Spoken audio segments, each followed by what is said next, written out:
Bonjour la famille. Aujourd'hui, on va voir notre quatrième chemin que j'utilise pour repérer le téléphone. Ça s'appelle WeChange. C'est l'un des meilleurs logiciels pour réparer les cartes mères des iPhones.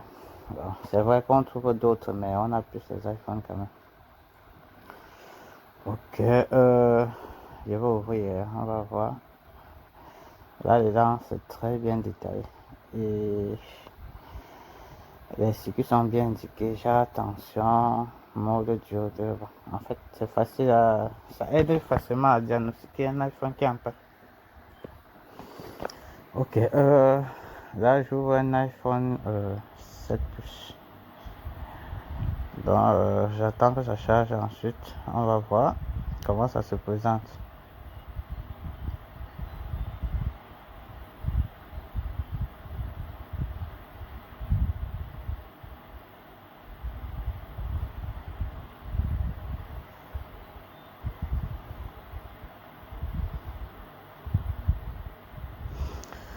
Voilà, ok.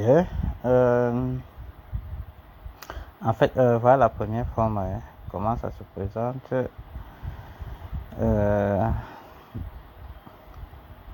Ok, je vais essayer de zoomer sur le connecteur.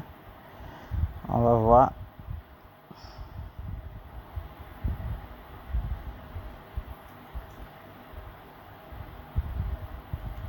Donc, ici, au niveau du connecteur, là, on voit au niveau de la batterie, entrer plus la batterie. On peut voir en bas 4 volts. En haut, on peut voir 3,80 80 qui représente jamais le mode diode. Bon, aussi on peut aussi changer la couleur pour voir, pour mettre d'autres couleurs si la couleur qui là nous intéresse pas. Ok, là maintenant je vais essayer de zoomer sur une puce. On va voir, en fait même sur les puces il y a les indications des valeurs. Au cas où on a un point, on peut enlever la puce et tester juste en bas pour voir si la valeur correspond et chercher le point plus facilement. Donc on peut voir, en fait sur chaque composant on a la valeur en tension et en mode diode. Là ça aide très bien pour diagnostiquer les iPhones.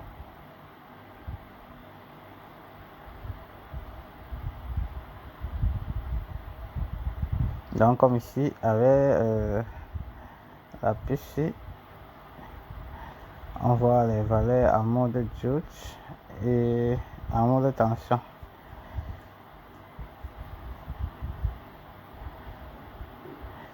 Là ça permet avec un bon multimètre de trouver facilement où on peut avoir un problème.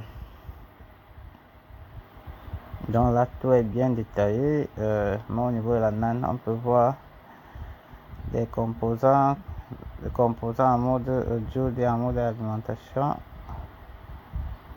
Donc, on voit très bien. Aussi ça aussi plusieurs options, hein. Plusieurs options. Bon, il y a aussi par exemple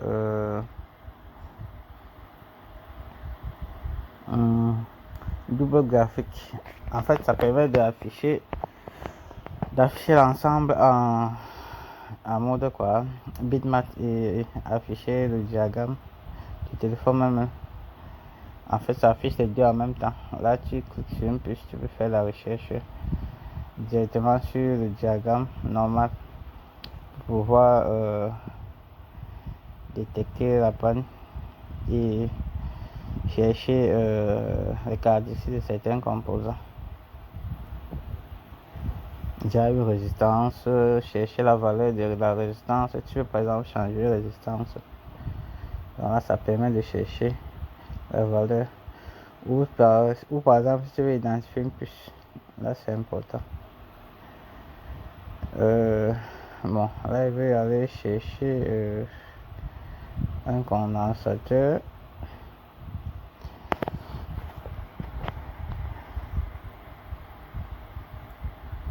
Ok, je vais faire le copier-coller ici. Je vais chercher.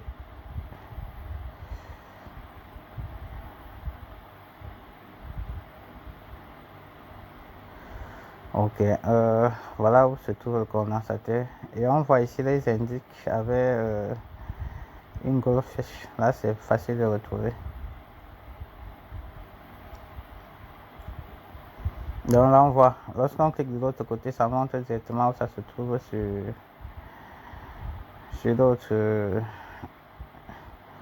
d'autres chemins. Donc là, ce qui fait que c'est bien pratique. Ok, je disais que ça c'est l'un des meilleurs diagrammes pour les iPhones. C'est vrai qu'on a aussi les XLW, mais je préfère ceci par rapport au XLW parce que ici c'est bien détaillé. Il y a certaines pannes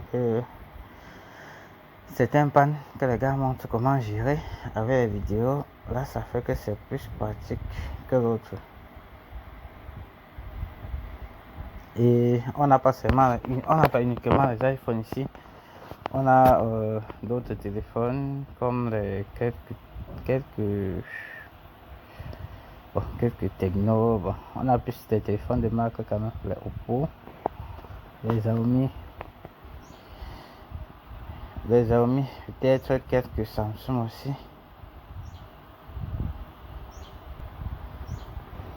Ok, si vous avez l'habitude de toucher l'iPhone, de toucher les cartes mères des iPhones, ça c'est le meilleur diagramme pour les iPhones que je peux vous recommander.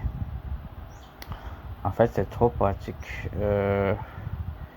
Ça facilite énormément le travail des cartes mères des iPhones. Rien qu'avec la mode diode et avec les tensions là, lorsqu'on contrôle les tensions, c'est plus pratique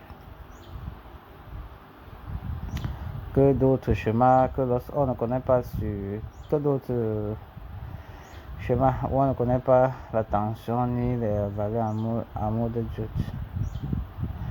On a aussi un autre vue, hein.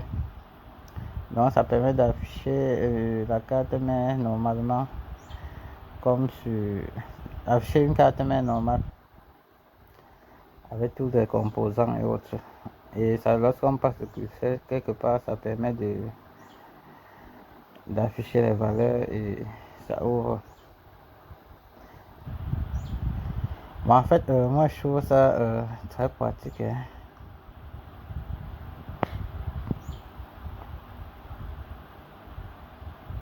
Donc là, on peut voir lorsqu'on met sur une puce, on voit tous ces patchs et toutes les valeurs sur les patchs.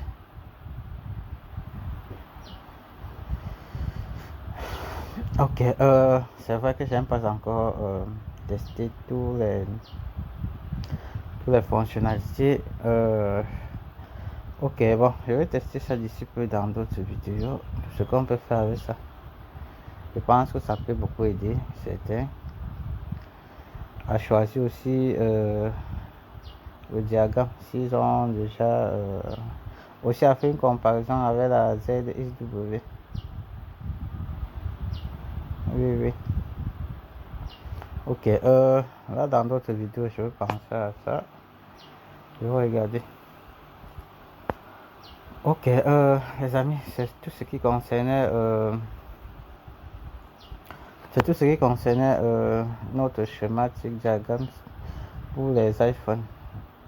Celui-ci est uniquement recommandé pour les iPhones, hein, parce que c'est très pratique.